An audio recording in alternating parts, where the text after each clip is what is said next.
right, good morning. PT on Ice Daily Show. Good to see everybody. Thanks for being here. Happy Monday. Jeff Moore here, currently serving as the CEO of ICE, lead faculty for the cervical and lumbar spine division.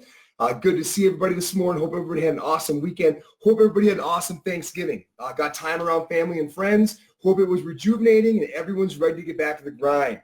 Hey, what's up, Kelsey? Good to see you. Kelsey, I will see you in South College in a few days. Can't wait for it. So as far as things coming up, team, I've got a whole boatload of stuff. So what do we have? The end of this year, Jordan Berry's lumbar spine course in Florence, South Carolina is the last course of this year, live course.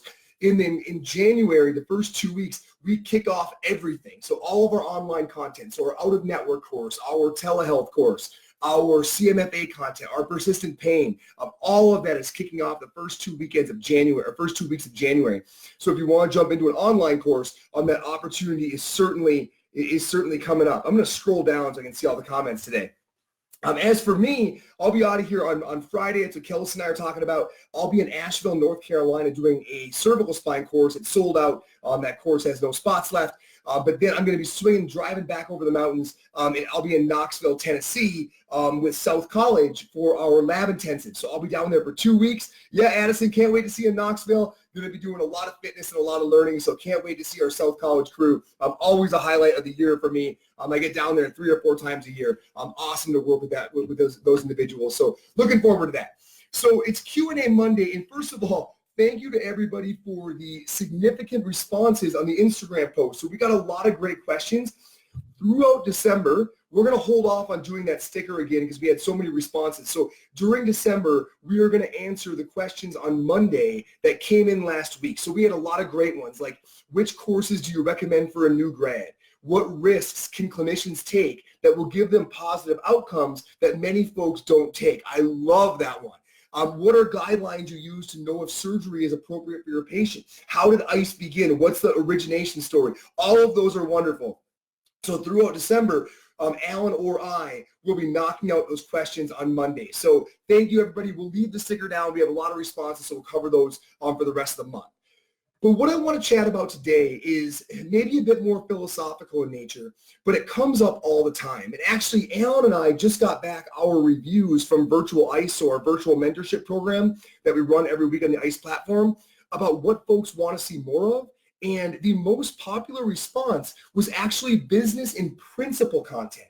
So kind of, how do we govern the organization, and what principles do we stand on that kind of guide our decision making in times of crisis, in times of confusion? What can we say about business principles, and can we develop more content along those lines? And the answer to that's absolutely yes. It's already underway. But that feedback from Vice paired really well with a bunch of questions that we got this week for Q&A regarding kind of this idea of compromising to get to an end, right? So a lot of folks asking, is it okay if I do things along the path that compromise a bit my values or truest intent in order to get where I really believe that I want to be, right? And I think about things like discounting courses. I think about things like doing affiliates with individuals or groups you're really not that stoked on, but doing things that you really don't believe in order to get to an end that you do believe in. In other words, the infamous question, right, does the end justify the means? Is it okay if I compromise on the way there as long as I ultimately get there? It's a really serious question, right? And I think it should guide almost everything that you do in your business and life.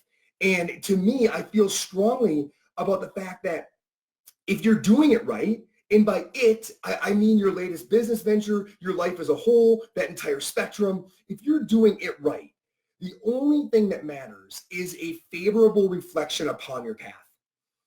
At the end of the day, the only thing that matters is a favorable reflection upon your path to the end that was the result. Another way of saying that is if you can't be proud of how you did something, I would argue that you didn't do anything. Regardless of where that end wound up being, whatever you may or may not have achieved from an outsider's eye, if you can't be proud of how you did it, you did not do anything, right? And if you think about any end, like think about summiting a mountain. just for the use of an illustration, right? Think about summiting a mountain and think about a minimalist mountaineer who spent months studying the mountain, right? The weather patterns, getting herself physically conditioned to be able to make the climb, thinking about where she's going to stop along the mountain, how it's all going to work out, the mental preparation, the physical preparation, the study. Think about everything that gal did to get ready to rock that mountain. And then the actual climb itself, right? Days on end, minor injuries, hard decisions, thoughts about going back, and ultimately getting to that summit several days later. And standing next to somebody, right, who drove a paved path along the backside of the mountain because they heard the view was beautiful, right? So you've got these two folks standing on top of the mountain. And if anything, I want that illustration to help you understand that the summit in and of itself means nothing. It's totally meaningless. Being at the summit is meaningless. The only thing that injects that moment with any sense of meaning or value is the path that was taken to get there. It's not saying that taking the paved path is wrong and the other route is right. It is saying they are dramatically different in that it was ultimately what brought the person to that point that resulted in any meaning or any value in it. There is no end, right? The story's not going to be about you standing there. Like your buddies aren't going to say, man, remember that one time you stood on top of that mountain? That's not going to be what the story is going to be about. The story is going to be about, do you remember what you did? Right? I can't believe you didn't turn back when that snowstorm hit. The story is going to be about all the steps along the way because that's where the meat is. That's where the value is. That's where the purpose is. Everything is about the way, not the end.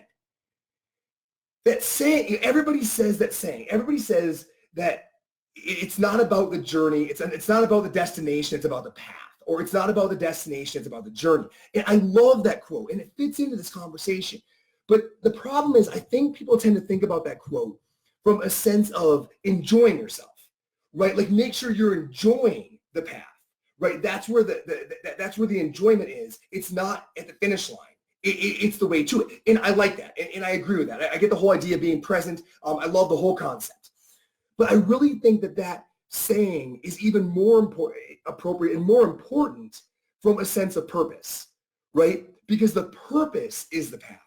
Right? The purpose is those challenging decisions along the way. So when you think about that saying that it's not the destination, it's the path, don't just think about that as far as how you can maximally enjoy yourself, but think about it on where the importance and the priority lies as far as this entire venture being meaningful.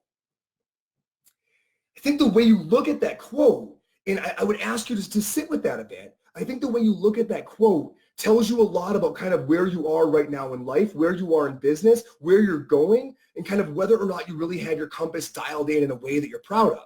And I think that is definitely something to at least simmer on.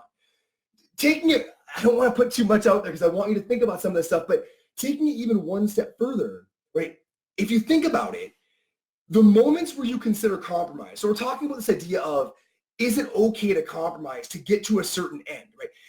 In those moments where you're considering compromise, those moments are the only ones that matter.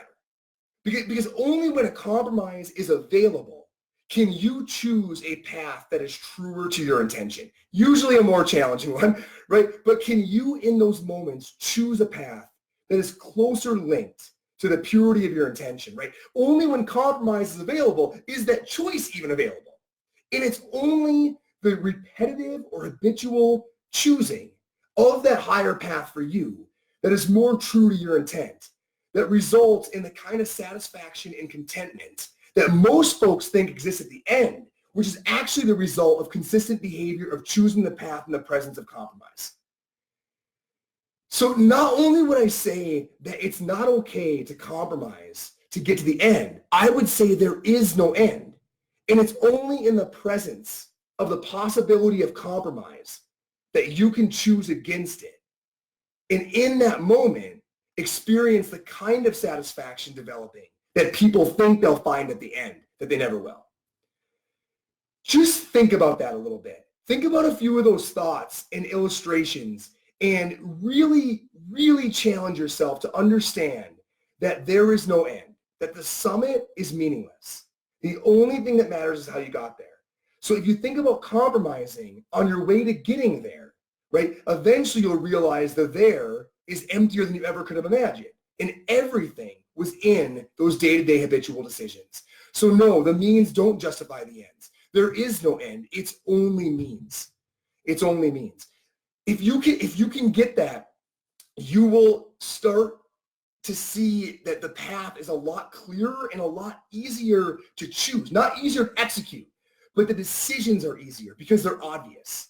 Once you know that all of the meaning is in the actual decision, right, they become extremely clear because you're no longer thinking about where it can get you. You know that this is the it. And once you see that, everything changes. Okay, it's a little philosophical for PT on Ice, but it's an important question. And if we're going to talk about business and principle, I mean, these kind of thinking patterns are where it all comes from.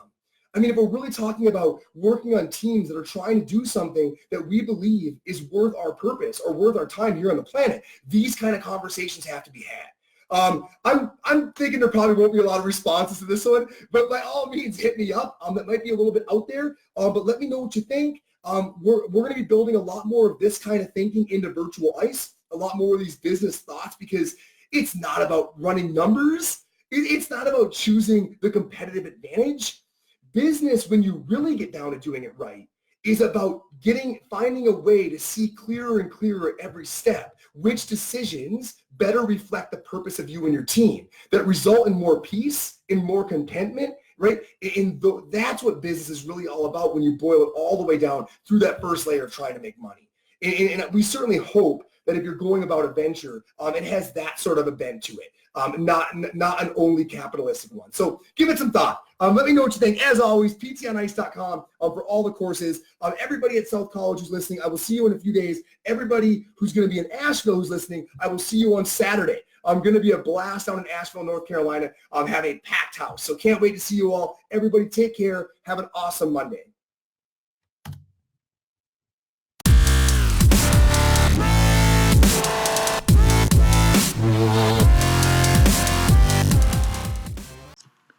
Hey, thanks for tuning in to the PT on Ice Daily Show. If you enjoyed this content, head on over to iTunes and leave us a review. And be sure to check us out on Facebook and Instagram at the Institute of Clinical Excellence. If you're interested in getting plugged into more ICE content on a weekly basis while earning CEUs from home, check out our Virtual Ice online mentorship program at ptonice.com. While you're there, sign up for our Hump Day Hustling newsletter for a free email every Wednesday morning with our top 5 research articles and social media posts that we think are worth reading. Head over to ptonice.com and scroll to the bottom of the page to sign up.